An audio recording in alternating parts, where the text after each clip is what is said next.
ሰላም አለይኩም ወራህመቱላሂ ወበረካቱ። ሰላም ለሁላችሁ። በዛሬው ርዕሳችን ነቢይነት ምንድን ነው?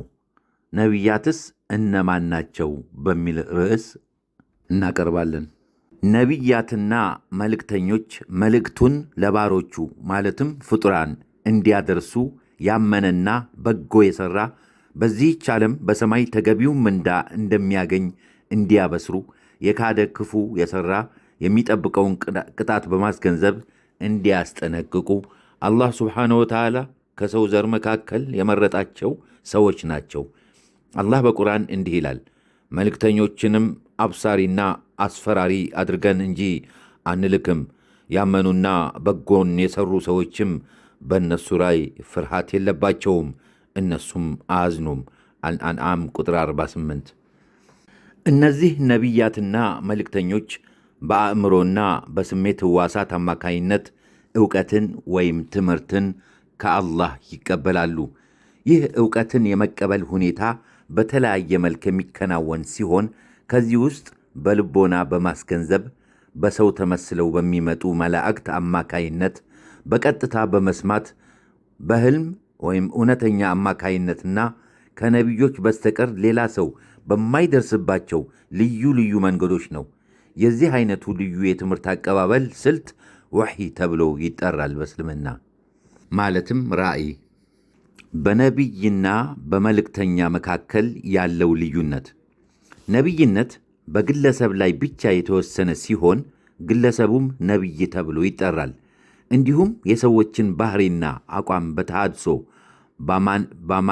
በማነጽ ተልእኮ ላይ የተመሠረተ ኃላፊነት ሊሆን ይችላል። ይህ ኃላፊነት መልእክተኝነትን በአረብኛው ሪሳላ ተብሎ ሲጠራ፣ ግለሰቡ ደግሞ መልእክተኛ ረሱል ይባላል። በዚህ መሠረት መልእክተኛው ሁሉ ነቢይ ነው። ነቢይ ሁሉ ግን መልእክተኛ አይደለም። ነቢያት የመገኘታቸውን ሁኔታ ደግሞ እንመልከት። የቁስ አካልነት ፍልስፍና በነቢይነት መርሆች ላይ ጭፍንና ውስብስብ ውጤት አሳይቷል። የነቢያትን ግንኙነትና የመንፈሳዊውን ዓለም ሕልውና መኖር ክዷል። ነገር ግን በዚህ ጉዳይ ላይ ጥናትና ምርምር ለሚያደርግ ሰው ምንም በማያጠራጥር ሁኔታ ቋሚና አስተማማኝ መረጃዎችን በግልጽ ከማየት የሚከለክለው ነገር የለም። ስፍር ቁጥር የሌላቸው ነቢያት በዓለም ላይ በተለያየ ጊዜ ቦታና ለሕዝባቸው አምላካዊ መልእክት ሲያስተላልፉ ለመቆየታቸው ተጨባጭ ማስረጃዎች ሞልተዋል። ጥሪው የተላለፈላቸው ሕዝቦች ቁሳዊና መንፈሳዊ ሕይወት የእነዚህን ነቢያት ሕልውና የሚያንጸባርቅ ነው።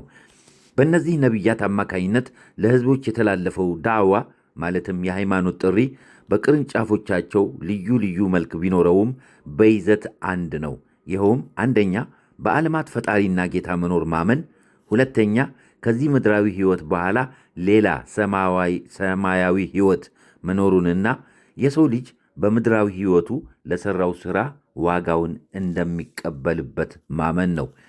ይህ በአጠቃላይ ሁኔታ የሚያመላክተው በተለይ አንዱ የዓለም ክፍል ከሌላው ጋር እንዳሁኑ በቀላሉ ሊገናኝና ሊተዋወቅ ባልቻለበት ልዩ ልዩ የዜና ወይም የመረጃ ማሰራጫና ፈጣን የመጓጓዣ ዘዴዎች ባልነበሩበት ዘመን በነቢያት ጥያቄ የሰው ልጅ መንፈሳዊ ጉዳይ እንደነበረ ነው።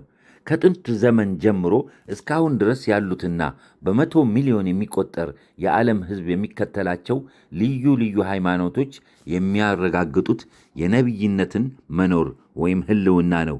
ምክንያቱም ነቢይነት የእነዚህ ሃይማኖት ምንጭ ነውና።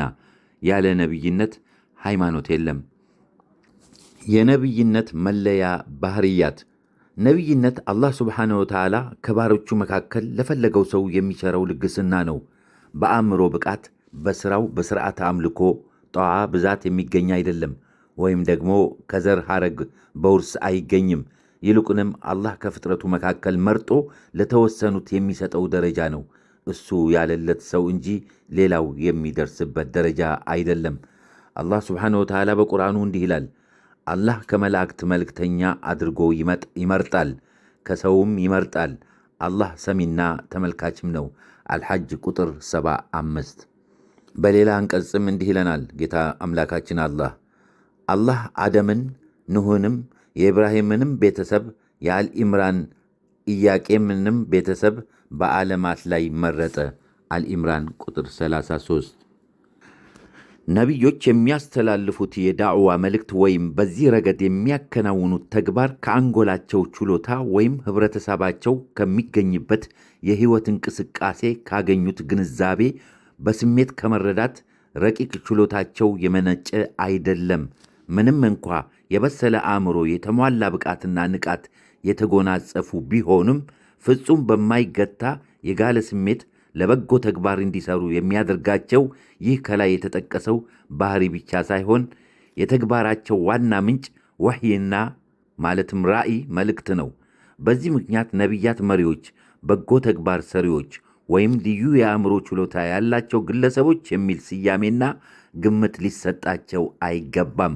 አላህ ስብሓንሁ ወተዓላ በተከበረው ቃሉ እንዲህ ይላል፣ ከባሮች በሚሻው ሰው ላይ መላእክትን ከራእይ ጋር በፈቃዱ ያወርዳል። ከሃዲዎችን ከቅጣት አስጠንቅቁ። እነሆ ከኔ በቀር ሌላ አምላክ የለም፣ ፍሩኝም ማለትን አስታወቁ በማለት ያወርዳል። አልናሕል ቁጥር 2። ስለዚህ አንድ ነቢይ ይህን በመሳሰሉት የተራ ሰው ሰብአዊ ባህርያት አይለካም።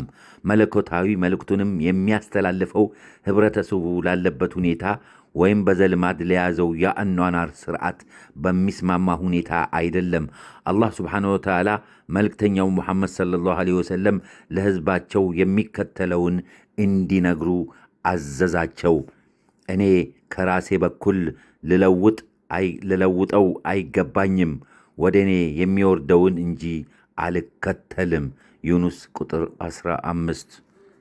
መልእክቱም ለሁሉም ነው። መለኮታዊ መልእክት ለመላው የሰው ዘር የተላለፈ እንጂ ለተወሰኑ ወገኖች ብቻ አይደለም።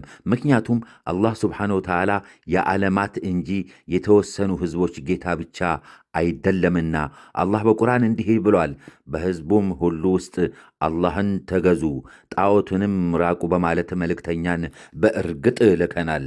ከነሱም ውስጥ አላህ ያቀናው አለ፣ ከነርሱም ውስጥ በእርሱ ላይ ጥመት የተረጋገጠበት ሰው አለ።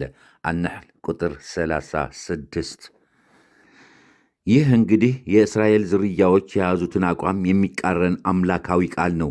እነሱ አላህ ስብሓንሁ ወተዓላ ከባሮቹ መካከል ለፈለገው ሰው ጸጋና በረከቱን ሊለግስ የሚችል መሆኑን ከመካዳቸውም በላይ የተቀረው የሰው ዘር የእሱ ፍጡር እንዳልሆነ ዘንዳ ነቢይነት ከእስራኤል ዝርያ ውጭ ሊኖር አይችልም ይላሉ።